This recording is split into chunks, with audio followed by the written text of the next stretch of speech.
तो आधुनिक वैज्ञानिक क्या कहते हैं? चंद्रमा बहुत सबसे नजदीक है, चंद्रमा बहुत निकट है, केवल 3 लाख किलोमीटर बताते हैं यहां से। चंद्रमा कितना बताते हैं? 3 लाख किलोमीटर। और यहां कितना बताया गया? 9 करोड़ 30 लाख मील जो है वो तो सूर्य है, उसके बाद 16 लाख मील और आगे है चंद्रमा। प्रभुपाद इसलिए तर्क देते थे कि आप नहीं, कैलेंडर में ये लिखा है कि संडे के बाद ही मंडे आता है।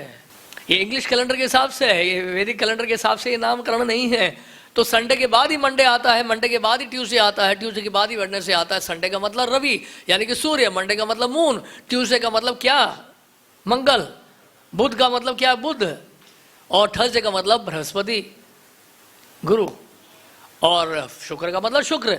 तो ये जो लिखा गया है ये बिल्कुल सही लिखा गया है, लेकिन बाद में जो है पता नहीं क्या हो गया आपको। तो इसलिए जो वैदिक कैलेंडर है यानी श्रीमद् भागवत हमारे लिए प्रमाण है कि चंद्रमा में गए थे हम लोग। चंद्रमा बोलते हैं कि टक्सन में, अमेरिका में एरिजोना टक्सन, जहाँ एरिजोना में डेजर्ट है ना, वहाँ पे शूटिंग हुई थी।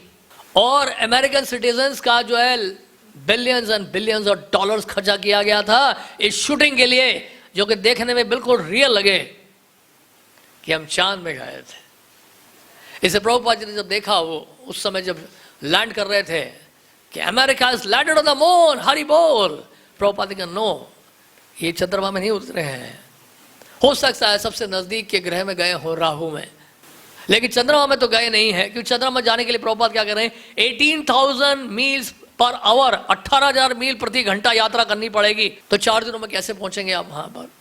संभव ही नहीं है। अगर ये डिस्टेंस को आप एक्सेप्ट करते हैं, 9 करोड़ 30 लाख मील जो सूर्य की दूरी है, तो सन को क्रॉस करके जाना पड़ेगा आपको चंद्रमा में। तो रास्ते में खत्म हो जाओगे, आप पहुंच ही नहीं पाओगे। उतना तो आपका जीवन भी नहीं है। तो कहने का अर्थ ये है, जाने का तरीका जो है, चंद्रमा में जाए या सूर्य में जाए, व्यक्ति जो है कर्म कांड की विधि के द्वारा यज्ञ इत्यादि करके, पुण्य कर्म करके जो है ऊंचे लोकों में जा सकता है, सूर्य में जा सकता है, चंद्रमा में जा सकता है। अन्यथा संभव ही नहीं है वहां पहुंचना, बिल्कुल असंभव है। तो यहां पर हम देख रहे हैं कि क्या है, श्रील प्रभुपाद जी यही बता रहे हैं कि वहां तक तो पहुंचे नहीं है और चंद्रमा में कभी गए नहीं है। और ये भी एक कोरी कल्पना है। इसलिए श्रीमद् भागवत हमारे लिए प्रमाण है